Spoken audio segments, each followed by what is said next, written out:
Where's the laser? That's the laser in the middle. Middle. Excellent. Well, thank you for inviting me here. It's a pleasure to see so many colleagues from Madrid and be able to show them around some of our Boston labs.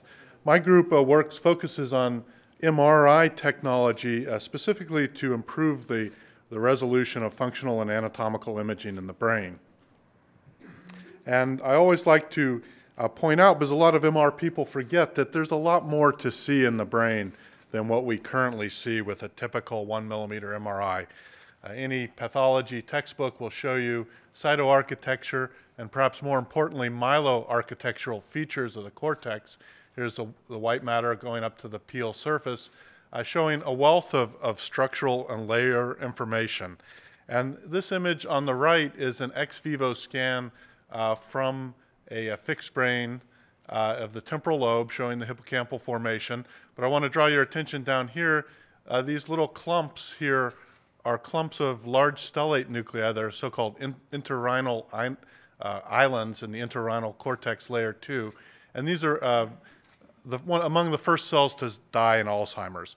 So I like to think of the ex vivo MRI as sort of the window into the future of in vivo MRI, and that if we work on the technology, this sort of 100 micron image is what we will be getting 10 years from now in MRI, and this is some of the things it will show. And how we try to get there is first and foremost working on the detector arrays used in brain MRI, and this is because the detector is one of the main determinants of the sensitivity of the MR imaging, and we've been pushing what we call highly parallel detection, both to allow higher sensitivity imaging and acceleration of the imaging to advance for new techniques that we need a factor of 10 or more imaging. And we want to, it's always difficult to translate hardware out into the world, and so we do that through industrial collaborations like this one with Siemens. One of the applications we've been focusing on is a laminar analysis of functional imaging in the brain. By getting the fMRI resolution down below 1 millimeter, we can then analyze it as a function of laminar layer within the brain. So this is a standard MP RAGE of a subject where we've identified 10 different laminar layers. So we've just divided the cortex up into 10 thicknesses, and then we're going to say, give me the fMRI stuff that's on layer 1, that's on layer 2, or layer 5, or whatever, and just look at the activation as a functional lamina. Our first setup to do this was a standard retinotopy type experiment where a visual pattern is displayed, and we know that there's a logarithmic mapping between the visual field and the pattern of activation on the cortex. We know that logarithmic mapping very well, so when we showed a pre-warped letter to the subject, this is the pattern of activation we saw. Of course, on the folded cortex, you can't see very much, but when you inflate it, you can see that that was the letter M.